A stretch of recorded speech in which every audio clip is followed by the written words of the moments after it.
What is up, everybody? Alan here, bringing you another movie review here on the Brookfield Library's YouTube channel. If you love movies like I do, then this is the place to be, as I am here bringing you my review for The Children's Hour.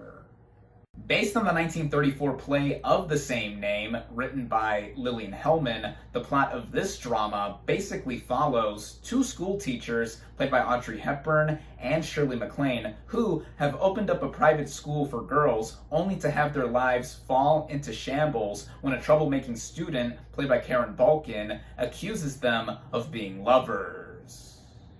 Now, this current month is June, which also means it is Pride Month. Happy Pride Month to you all, and I decided for this review that I would take time to watch and talk about a film that is not that often talked about within the filmographies of its two main stars and the director at the helm. This film is directed by William Wyler, who had actually previously adapted the play this film is based on in a film from the 1930s, 1936's These Three, which, because of the subject matter that this film involves with, had a tough time being made, even though it was eventually completed and released, due to the fact that the Hays Code, which was the rating system at the time of Hollywood, did not allow for any hint or even mentioning of homosexuality, or in this case lesbianism, to be depicted in film. Eventually and clearly, Wyler ended up wanting to retell the story, with this film being made and released in 1961, which at the time still had the Hays Code in effect, but at that point was lightening up. But even so, Wyler still had to deal with the restrictions at the time when still making this film in the early 1960s. But one thing he wasn't restricted on was choosing who he wanted to work with in front of the camera. And that brings us to the cast and their performances, starting out with Audrey Hepburn. She is my favorite actress, as I mentioned in my previous review on this channel for Charade, and by this point in her career, she was one of the biggest film actresses at the time. The same year this film came out, 1961, saw the release of Breakfast at Tiffany's a few months before the release of The Children's Hour, which eventually would garner her fourth Oscar nomination and is often considered by many to be her most iconic film role, having worked with director William Wyler before with 1953's Roman Holiday, which was the breakthrough film for Audrey and saw her win her first Oscar and have her eventually work with Wyler again, not just with The Children's Hour, but also in 1966's How to Steal a Million. But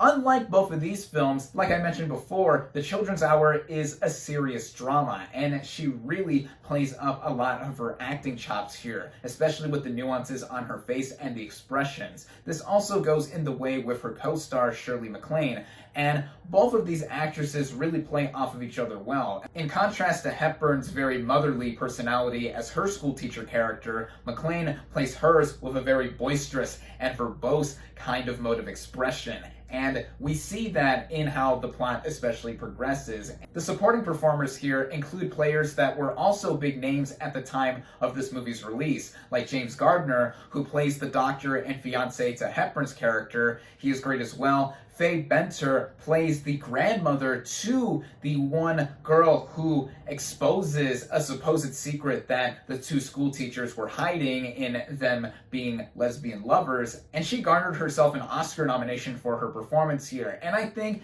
it was mainly earned for a specific scene that happens after the halfway point of the film, and it does involve her granddaughter character, who is played by Karen Balkin. Now, with child performers, they are very hit and miss, and even with this era of film, it takes a certain kind of production and even filmmakers at the helm here to know what to do with child performances. And here, Balkin plays a very mischievous and troublemaking schoolgirl. She is a pathological liar and manipulative, and that is supposedly how she is able to come up with the fabrication of her two school teachers being lovers in secret. And I think that Balkin does fine with her performance. She overacts a bit here and there, as do some other younger performers in this film, but I think the only other true standout among the supporting cast is Miriam Hopkins, who plays the aunt to McClane's school teacher character. Her character is actually an actress turned school teacher and does have a specific pivotal moment towards the end of the film, as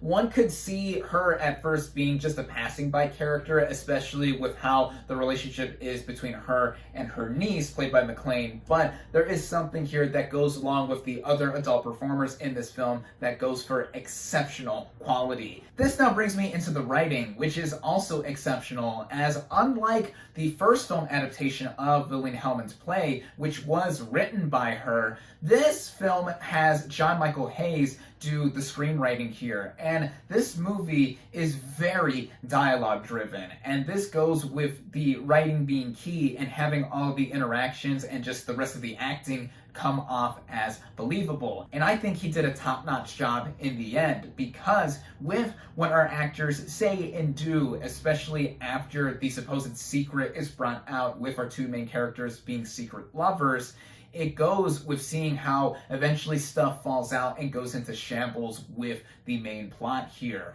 Like I said, the movie is very subtle, like a lot of the performances here, in being astoundingly acted, but the rest of the movie also goes with a very low-key kind of approach and execution too. Most of the movie takes place in this private school for girls, and the set design here I gotta give props to, which actually garnered the movie an Oscar nomination for Best Art Direction, now renamed to Best Production Design, with it specifically in black and white. This was at the time the Oscars still differentiated the categories between color and black and white films. Nowadays, that has since been defunct, but the nomination here for Best Art Direction is really notable because of how expansive this private school for girls is, but it plays a key role in the movie with it being not so big after all. The movie's other Oscar nominations do include its costume design, specifically in black and white, the cinematography also specifically in black and white, and sound. And I think technically altogether, this film is very sound, literally and figuratively, with what it does in the way it looks and how it just uses its very basic approach in telling wonders for how less really is more in terms of filmmaking.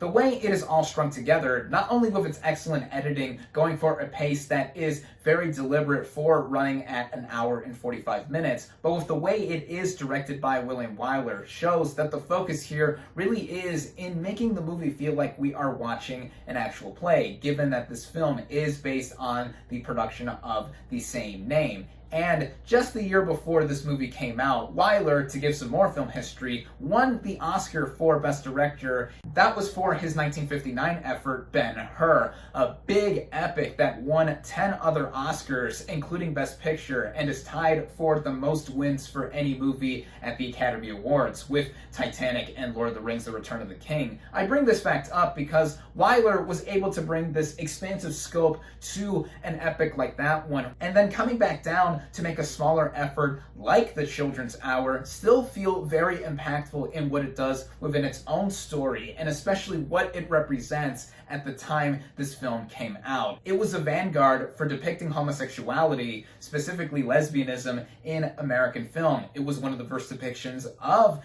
this kind of theme in movies in general. And it is something that, yes, did not have a lot of us see what was intended to be seen if it was true, but like I've said before, with how less is more, that is what makes the movie even more impactful. It was a true trendsetter, both for good and for bad of sorts, if you want to consider how this movie does build up to a tragic ending. Without giving anything away, this movie set a precedent for films dealing with themes of homosexuality having an ending that is not so happy. Granted, not every movie dealing with that at the core center of its themes ends like that nowadays, especially with more acceptance within the film industry, but one has to look at the perspective at the time the movie was made and released. It's a true wonder that this film was still able to show a lot, even with what it was hampered down with the lightened extent that the Hays Code was using and eventually being phased out and replaced with the MPA.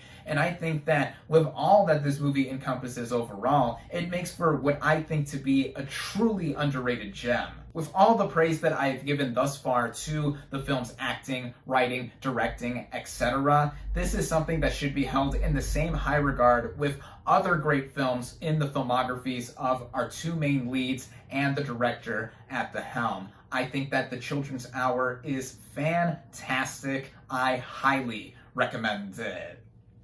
My final verdict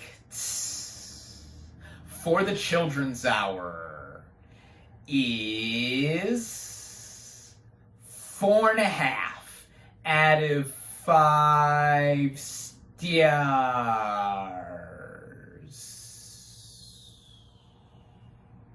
If you enjoyed my review and would like to check this film out, be sure to do so on Hoopla, among other platforms where it is available. Until then, though, thank you all, as always, for watching. Be sure to like this video, comment on what you thought of The Children's Hour, social media links for the Brookfield Library in the description. Subscribe to the channel for more, and I'll catch you on the next movie review.